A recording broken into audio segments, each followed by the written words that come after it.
Arias Demons by Mike Chambers. Read by Mike Chambers. When you decide to tell the story of a life, where do you start? At the beginning? For Max Carter, a British expat living in Belgium, the thought of writing an article about his life didn't appeal. What could he write about? His life was not particularly interesting. He had done nothing remarkable. There were no great achievements or great prizes.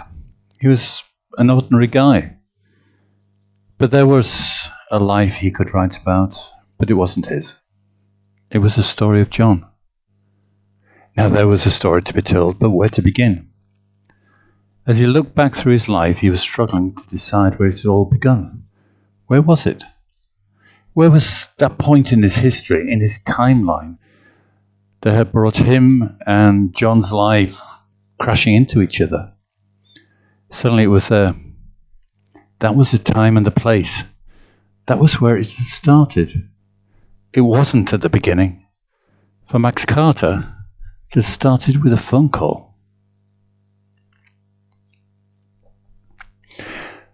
Max Carter sat at his desk and wondered how he had come to this point in his life.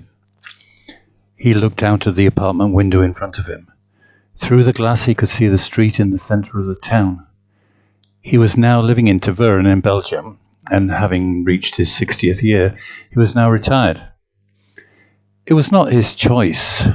A second illness, a serious illness a few years ago, had meant that he had to leave his career as a computer engineer. It was not something he greatly regretted, since after over 20 years of working with computers, he had grown bored with the job and tired of the industry. Now he lived alone in his 2-bedroom apartment. Life was quiet, too quiet. Retirement was not something that he welcomed. Friends had told him that he should be grateful not to endure the daily grind of a job anymore. But he was used to working. It had been a large part of his daily life, but now, without it, he felt lost. Loneliness was something that he was trying to come to terms with. He began to realize that loneliness was not about being alone, but living without someone in your life, someone special. He was a British expat living in Belgium. He had a Belgian ID card, which gave him the right to live in the country even after the United Kingdom had left the European Union. His country had moved away from him, and now he felt more Belgian than British. He understood the 2 languages of French and Dutch, although the ability to speak them fluently still eluded him. However, he managed to get by perfectly well thanks to having friends and neighbours who spoke English perfectly well. Being an expat had brought him some attention through social media. There were many hundreds of expats who either lived in Brussels or in various other towns around the country. It was now considered to be an expert and living in a European country, and he had been contacted by people asking for his help and advice. This had given him a degree of fame amongst the English-speaking community, and it had gone some way to relieve his boredom. Now, he had been asked by an online site to recall his history of living as an expat outside his own country. At first he had rejected the opportunity. After all, who would be interested in the story of a computer engineer? What did they want to know? How many programming languages he knew? How many different computer systems he had worked on during his long career? It would hardly make the best-selling list or attract hundreds of people to the online site. It would hardly make it worthwhile in publishing his memoirs, even though it would bring him some fame. However, the opportunity had started him thinking about the choices he had made in his life, decisions that he had made that would lead him in either one direction or another. There was a story there, the story of a life, but he was not at the center of it. He was only a bystander, a witness. The thought of writing it down made him feel old, remembering times gone past. people who had come to his life, some who had stayed and some who were only passing through. A brief acquaintance, and then they were gone. Such was the nature of an expat's life. People came for a short period and then they left, either onto other jobs or back to their home country. The permanent, long-term expat became used to this. It was a part of the life that he didn't like, but he had come used to it. One consolation was that he now had friends all over the world, a collection of invitations to visit whenever he was passing through. He didn't very often pass through places these days, but he appreciated the offer. Maybe one day he would make the journey, but not today. But that was not the story that he wanted to tell. For a moment he hesitated, and reaching down to the laptop on his desk, he lifted the lid and pressed the button to turn it on. It was an old laptop, but he didn't mind. It was his working machine that he'd always used for writing letters and other articles. It was slow to start and usually took a few minutes before it was ready for use. He did have other equipment, but that was full of modern technology, and which he used on a daily basis. But when he wanted to take his time and work, he always used this now aging machine. It was an old friend, and he was often surprised after all these years it started at all. The laptop started to come to life with the friendly logo on the screen, which meant that the software was now loading. He leant back on his chair and waited. Looking outside again through the apartment window, he could see that it started to rain. Even though it was early afternoon, the sky was darkening, and people in the street were putting up their umbrellas. Here in his room, though, he was warm and dry. He knew that there was a story to tell, and he wanted to tell it. But where could he start? Start at the beginning, he thought to himself. But where did it begin? He found himself for a few moments staring through the window, watching people rushing through the streets as the rain became heavier. He suddenly felt helpless. There was a part of him that didn't want to take on this task. Would it be too painful to remember? Another part was trying to persuade him that it was a story that needed to be told.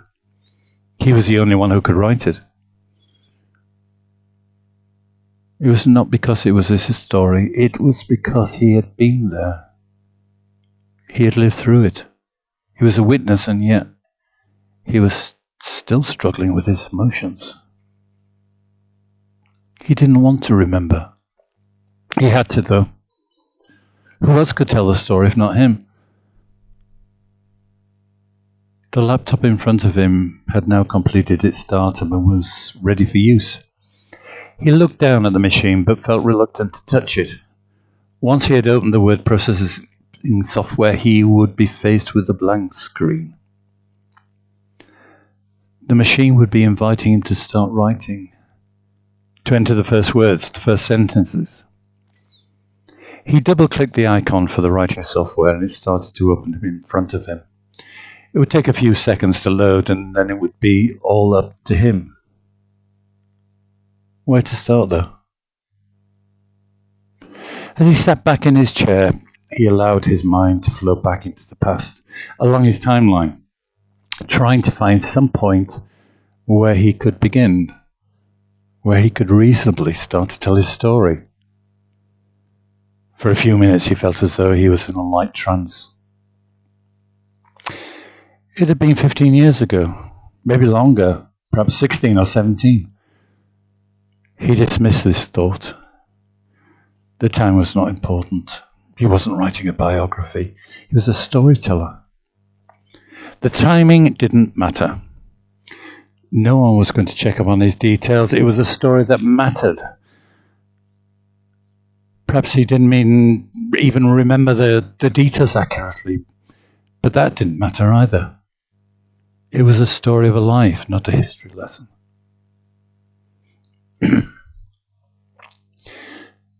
Suddenly he was there. He had found the moment in time when it started, where he could start writing and telling the story. It had not been a major incident. He had almost forgotten himself, but now he knew that was where it had started, where it had begun. It was March 2005. It had started with a phone call. He had been living in the city of Birmingham, England, for a number of years. In fact, he had moved there after leaving college and had been working as a computer engineer around the city. He had recently bought a house with his then partner Jane and was in the process of moving in with their furniture and belongings. The house was in a leafy suburb of Selly Oak, close to the city centre. It was a residential area close to a major university hospital and the University of Birmingham. This was their first attempt to settle down, maybe start a family and finally become a respectable couple in the community. It was late one morning while they were emptying the last of the boxes that the phone rang. It was from a recruitment agent in London. After the usual introductions and a quick chat, the agent then asked, "Would you like to work in Brussels?" At first he'd been confused by the question. It was true he was looking for a new job, but he had never considered working in Brussels. In fact, he wasn't even sure where it was. He was expecting to be offered something in his local area. There were many companies around the Birmingham area who would have been interested in his skills. At first he had said that he wasn't interested, as he had only just moved into a new house, so why would he now be interested in working in another country? It was then that the agent mentioned the salary that was on offer. It was enormous. At least twice what he was earning at the time, with the possibility of paying lower tax. The offer was tempting, very tempting. After a series of phone calls and discussions, he finally agreed. It was too good an offer to turn down. Although it would mean living abroad for at least 6 months, the money would certainly help with their financial costs. Buying a new house had just become expensive and had just about emptied his bank account. So he finally agreed, and the starting date was set. He remembered that Jane was furious. She would now be left on her own for months and have to deal with the new house alone. Even the offer of more money and the benefits it would bring, she was still not happy. However, the deal had been done, and he'd promised that it would only be for 6 months and that time would pass quickly. Also, he would be able to fly back at weekends to help, as it was only a 60-minute flight from Birmingham Airport to Brussels. The offer was too good to turn down, so reluctantly Jane agreed to it. She was still not happy, but the thought of all that extra cash was appealing. There were still a lot of things she needed to buy for the new house, so she agreed. A few weeks after the phone call, Max found himself on a cold, dark morning boarding a flight to Brussels. Although it was early, he felt an excitement running through him. He loved flying, and the thought of him actually taking a plane to work thrilled him. It would only take just over an hour, and then he would be there. The American company he was going to work for was on the edge of the city and not far from the airport. Once he had collected his suitcase in the airport, he would find a taxi and hopefully start his new job on time. First impressions were important, and turning up promptly on the first day of a new job was important. He had also pre-booked a small hotel close to the company. It would be expensive, but given how much the company was paying him, he could well afford it. In fact, there were many things he could now afford, and he was looking forward. He was looking forward to not having to worry about money anymore. He had his credit card, and he was ready to use it. As the plane took off into the morning air, he looked through the window and watched the city streets pass below him. It was a sight that he hadn't seen before, and as they flew higher, he could see clearly across the city. His new life had begun. He didn't know quite why he was so excited, but it was a time for change, and he was looking forward to this new experience. He didn't know if it was his age, he was now in his mid-40s, or time for a new career challenge. Perhaps he had also realized that settling down in a new house just wasn't for him. The thought had filled him with a kind of dread, a feeling that he was surrendering his chance of doing something different, the chance of living a different life, a more exciting life. Now he was on his own, in a new country that he didn't know. He was excited. He was anxious, but he was looking forward to the experience. He was prepared to make the most of it, enjoy the time as much as he could. The plane climbed higher above the clouds, and the streets of Birmingham disappeared below him. He was now truly alone, and it was all up to him to grasp whatever opportunities were about to be presented.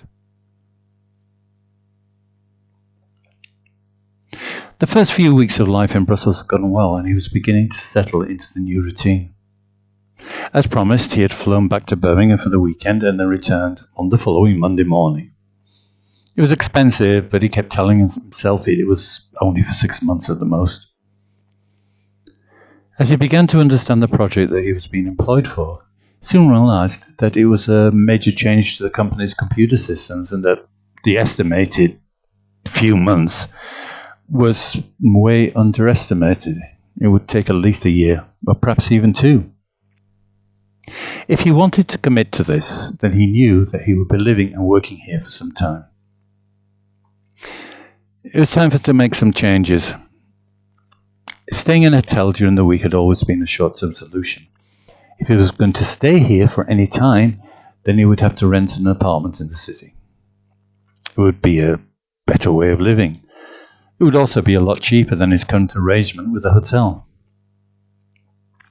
This was not a problem. The city of Brussels was used to people coming and going to the city on a short-term basis, so there was a plentiful supply of apartments to rent. He finally settled on one place in the city. It was expensive by local standards, but he liked it, and it was convenient for the city centre. He had decided that not only did he need a place to live, but he also needed a social life. He wanted to meet new people and make new friends. Living alone from Monday to Friday was lonely, and also it was increasingly boring. He needed something to do with his evenings. Max was not planning to continue his weekly commute back to Birmingham. He had made the excuse to Jane that it was far too expensive and that they needed to save money somewhere, and the easiest way was to cut the travelling down to only 1 or maybe 2 visits a month. This she accepted. She was beginning to get used to living on her own in the house, and he was starting to realize that she preferred it to him living there permanently. He too was beginning to feel more and more at home in Brussels, and the thought of returning home was beginning to disappear. He was beginning to enjoy himself, and he didn't want it to end.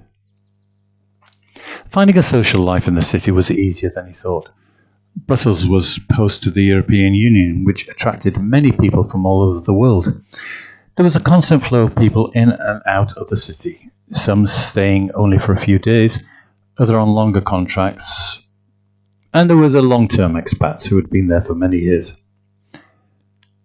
He didn't consider himself to be a long-term resident at the time, but he was going to be there for some time, so it was worth his while getting to know people and making new friends. He was an English-speaking man, and it was relatively easy to talk to people. Although the main language in Brussels was French, there were plenty of people who used English as an international alternative. They were there from all over the world and easy to talk to. There were bars to go to and social groups to join. It depended what sort of events you were interested in. The Irish bars were popular with English-speaking people, mainly the Irish and British. But there were also other places to go. It all depended where and when. There were business receptions held occasionally. However, if you wanted a simple beer and to talk to somebody, then the city centre bars were the places to go to. He had chosen a favourite bar close to his apartment. He thought that if he became a regular visitor there, then it would be a better chance of meeting people. There were also social groups for English-speaking people, so he joined two. If he was going to be staying here for the weekend, then he needed to find one that held their group meetings on a Saturday or Sunday. It was with a sense of adventure he began to go out and socialise. Back home in Birmingham, he had a group of friends that he had known for years. They were all close and spent their evenings regularly in the same local pubs. He had fallen out of the habit of meeting new people and wondered if he could easily form relationships with complete strangers. Now he was alone, on his own, in a city he did not know, and he was wondering, at first, how his social skills were. Would he be able to talk to people? Would he be able to make friends?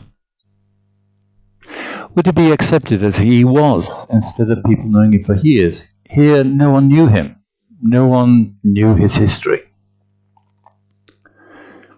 He suddenly realized, because no one knew him, he could be exactly the person he wanted to be. He could be anything he wanted to be. More importantly, no one had any expectations of him. He didn't have to fit in with anybody's idea of who he was or who they thought he was. For the first time in his life, he was able to relax and be the person he wanted to be. He could completely reinvent himself in his own image. He was finally free. He had decided to go to a social meeting or a group in Brussels that specialised in American and British expats. This would perhaps be one of the best places to start his socialising. At least there would be people there that he could talk to openly in English and without feeling that, as a newcomer, he could be expected to speak French. It was a good place to start. It was a Saturday afternoon and the meeting was being held in a modern business hotel in the city centre, in the centre of Brussels. The hotel was modern, clean, but like so many business hotels, lacked any kind of atmosphere. This he didn't mind so much, as he was only going to be there for a few hours or so. He was slightly nervous as he entered the reception of the hotel. He wasn't sure about who was going to be there. He had lost the ability of small talk a long time ago. Although even then he wasn't the best person as it was. His introvert personality often got in the way, and he was happy for someone else to do all the talking. Still, he was on his own now in a strange place, and he had to make his best effort if he was ever to meet people and make new friends.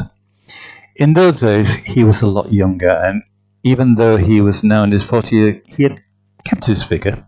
His dark hair was neatly combed, and he was reasonably good-looking.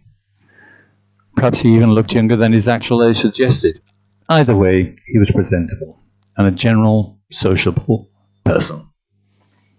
He would like to meet people, but he would need all his skills now. He wasn't looking for a partner or someone to date. That was out of the question, but he could find someone like himself, male or female, who he could befriend, and that would be enough for today. Today was only the first step. After this, who knows what could happen. He was open to new ideas and opportunities, whatever they turned out to be. He entered the large room at the back of the hotel reception. It was open and light flooded in through the windows at the side of the room. It was clean, modern, and appeared relatively empty considering the number of people at the meeting on the sides of the room. At the door entrance there was a middle-aged woman sitting behind a makeshift table. She smiled at him pleasantly and asked his name.